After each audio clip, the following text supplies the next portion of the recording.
En el video anterior, La gran mentira de la ideología de género, me gané algunas críticas negativas de personas que desconocen que en lo que llamamos primer mundo, ya hay movimientos que piden dejar de criminalizar la pedofilia. Así como lo escuchas, ¿te parece esto una aberración? Pues sin duda que sí, pero permíteme demostrártelo para que juntos logremos evitar lo que en países desarrollados ya se está llevando a cabo. Si decimos que la sexualidad humana no es naturaleza, sino cultura, decimos que la sexualidad humana no tiene ningún límite. Entonces, ¿qué pasa? Aparece toda esta pluralidad de géneros, que en muchos países ya se reconoce, por ejemplo, el género de la pedosexualidad. ¿Qué es la pedosexualidad? Bueno, el género que tiene su orientación hacia los niños. El sexo intergeneracional es la nueva forma, conforme a la ideología de género, de llamar a la pedofilia. En algunos otros países anglosajones le llamarán boy lovers, child lovers, los que aman a los niños. Son lindos motes para conductas no tan lindas. En Holanda, por ejemplo, los movimientos feministas apoyan con solicitadas públicas a los pedófilos de Holanda. En Holanda, en el año 2006, nació ya el primer partido que solamente pide la pedofilia. Toda su plataforma política es un ítem, la legalización de la pedofilia. En Holanda también, por ejemplo, ya hay sexólogos que están pidiendo que el Estado sea el que produzca la pornografía infantil. Una de las feministas más famosas de España en este momento, que es Lola Pérez, si no me creen, por favor búsquenla por Twitter, tienen que tener estómago para seguirla por Twitter, porque se van a encontrar con tweets como por ejemplo el siguiente. Ella se pregunta por Twitter: ¿qué tiene de malo, por ejemplo, querer tener relaciones sexuales con un bebé muerto? Y claro, ¿qué tiene de malo si la sexualidad queda librada al arbitrio de la cultura? Ninguno. Tendría algo de malo si hay algo de natural en nuestra sexualidad, que es precisamente con lo que barre la ideología de género. Así hay ejemplos en todo el primer mundo sobre cómo la NAMBLA, por ejemplo, es la internacional pedófila más importante que tiene sede en los Estados Unidos. Otra vez, si el público tiene estómago, entren en su página web, es NAMBLA, búsquenla por Google, NAMBLA, N-A-M-B-L-A, es una página de pedófilos. Lean sus notas, lean sus artículos, que todos obviamente tienden a legitimar y normalizar la pedofilia, y van a ver todos los argumentos de los ideólogos del género plasmados allí mismo. ¿Por qué? Porque, quiera sea o no, la ideología de género le abre las puertas a las peores perversiones, incluyendo la zoofilia, que ya ha sido legalizada en Canadá hace más o menos 8 meses, es decir, las relaciones sexuales con las bestias.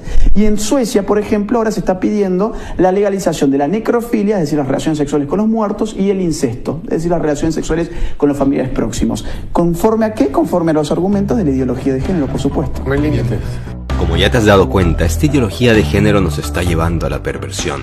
Insisto, una persona adulta puede hacer lo que quiera, pero los niños, que son seres inocentes, deben crecer en un ambiente sano, y solo cuando sean adultos ya tomar las decisiones que les parezca mejor. Te invito a ver este ejemplo que te dejará sin palabras.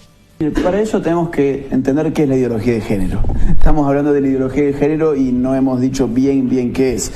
La ideología de género es un conjunto de ideas anticientíficas que con propósitos políticos desarraigan a la sexualidad humana de su realidad natural y explican la sexualidad humana sencillamente por la cultura. ¿Esto qué significa? Bueno, que ahora la variable significativa a la hora de explicar la sexualidad humana pasa a ser las relaciones culturales, pasa a ser la sociedad, la cultura, la construcción cultural, como se dice.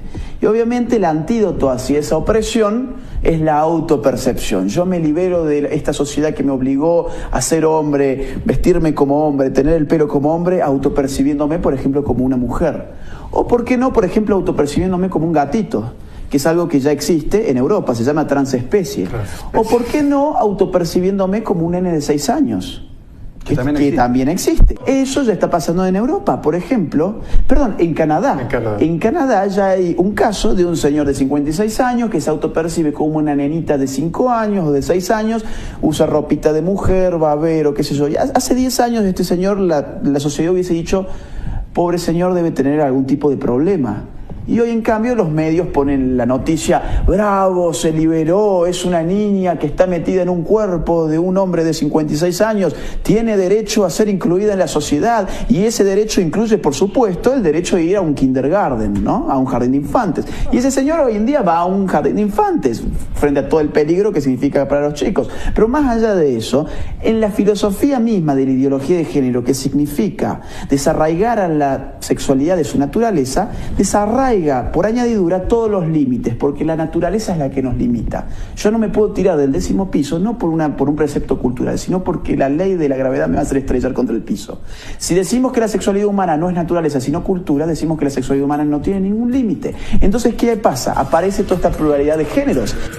Si al norte del continente americano, en Canadá, ya empiezan a aceptar que un hombre de 50 años se cree una niña y pueda ir al jardín de infantes con tus hijos, creo que no tardarán en llegar estas ideas hasta América Latina. Mira qué otras cosas pasan en estos países que conocemos comúnmente como desarrollados. La ideología de género ya ha mostrado en el primer mundo, donde está operando desde hace años, aquí ya está instalada, pero está llegando desde hace poco tiempo.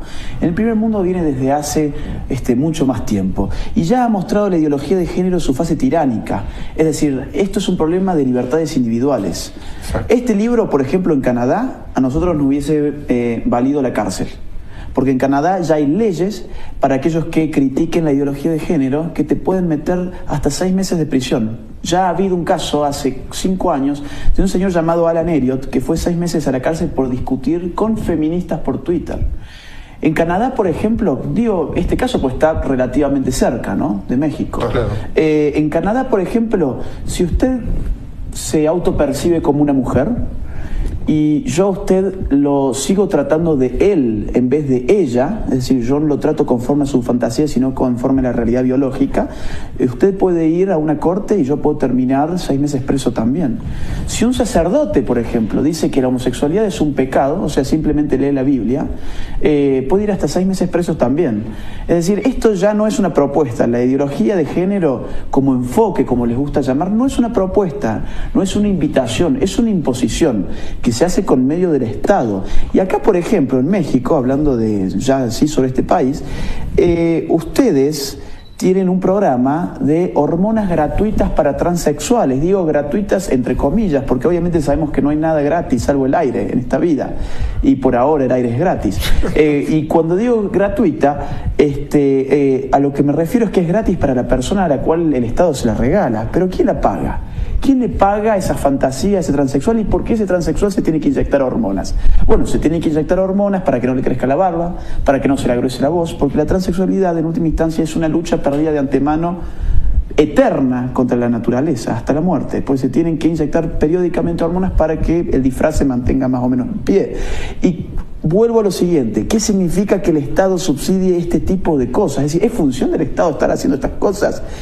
Significa que el político, cuando llega un transexual y diga, oiga, yo quiero mis hormonas también, el político saca de su billetera, bueno, está bien, acá el Estado te lo paga, yo soy el Estado. No, el Estado son los contribuyentes. Es decir, el dinero del Estado es el dinero del pueblo mexicano que está financiando las fantasías ajenas. Si usted se quiere creer, por ejemplo, Superman, adelante, tiene toda la libertad, yo lo festejo y lo defiendo. A la libertad de fantasear la tienen todos y me parece a mí muy bien, pero no me pida a mí que le financie su capa. Ese es el tema acá, es decir, la ideología de género es una imposición, no es una oferta. Ahora hablemos de tolerancia. Es que los integrantes de estas marchas que promueven la ideología de género con sus discursos, afiches, proclamas, etc., aparentan presentar tolerancia, piden que todos nos pongamos en el lugar del otro y presentan todo un abanico de armonía pluricultural donde todos coexistimos pacíficamente. Pero este discurso o esta presentación no tiene nada que ver con la realidad. Por ejemplo, en el video anterior, La gran mentira de la ideología de género, que te dejo el enlace en la descripción por si no lo has visto, en los comentarios la gran mayoría de los que apoyan esta ideología no llegaron a debatir, a pedir tolerancia, a pedir respeto, sino que hicieron todo lo contrario. Me insultaron, me denunciaron, me llamaron homofóbico, pero lo que yo presento no tiene nada que ver con la homofobia. Los que estamos en contra de la ideología de género no somos homofóbicos, simplemente les pedimos que vivan sus gustos sexuales como quieran y principalmente que no molesten a nuestros niños. El siguiente participante de esta charla te puede contar unas cositas más. No te vayas. Digo, en el momento mundial en Occidente, donde la plenitud de las libertades individuales están garantizadas a todos y donde el homosexual nunca ha sido tan bien tratado, la mujer nunca ha tenido tanto protagonismo, es donde paradojalmente afloran la mayor cantidad de marchas como nunca antes hubo, las más violentas, las más rabiosas. ¿Esto es un reclamo que obedece a una necesidad de la realidad o es una necesidad generada por el veneno ideológico inyectado por determinados intereses políticos que los utilizan, los ideologizan y los mandan a la violenta militancia? Una paradoja. ¿cómo es la vida del homosexual y de la mujer en Medio Oriente? Pregunto esto porque todas las marchas terminan atacando a la catedral de la ciudad de turno, donde se hace la marcha, y jamás contra una mezquita. ¿Por qué no se direccionan contra una mezquita? En cuyos respectivos, o la embajada de los respectivos países de Medio Oriente, donde un homosexual es sancionado con pena de horca y la mujer no puede ni siquiera exhibir su rostro, y si es adúltera es públicamente apedreada, o al nacer se le practica la ablación clitoriana.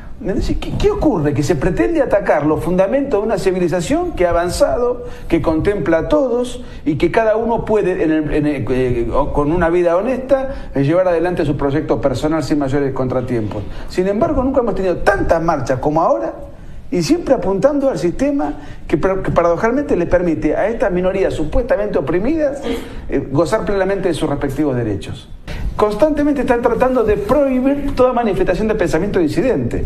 Nosotros hace 3 días que estamos, ya hay partidos políticos apoyando esta causa que nos quieren echar de México. Es decir, con el disfraz de la tolerancia y la diversidad. De manera tal que efectivamente hay una minoría muy prepotente, muy violenta, que en principio se vende como empática y tolerante, que no lo es, y hay una mayoría que tiene como por ignorancia o por cobardía o por timidez o por lo que fuere, no se hace presente, no se manifiesta. Y entonces, claro, van ocupando lugares, van ocupando protagonismo estas minorías batifonderas. Bueno, básicamente invitar a la sociedad civil a que se involucre en esta cruzada por defender sus valores. Es importante que alcen la voz, no es necesario recurrir a la violencia, pero sí es importante que la gente participe.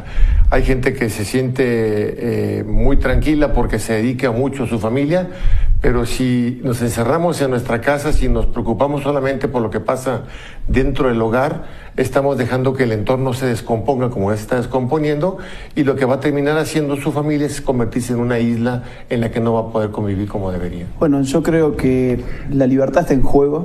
La ideología de género es una afrenta contra las libertades individuales.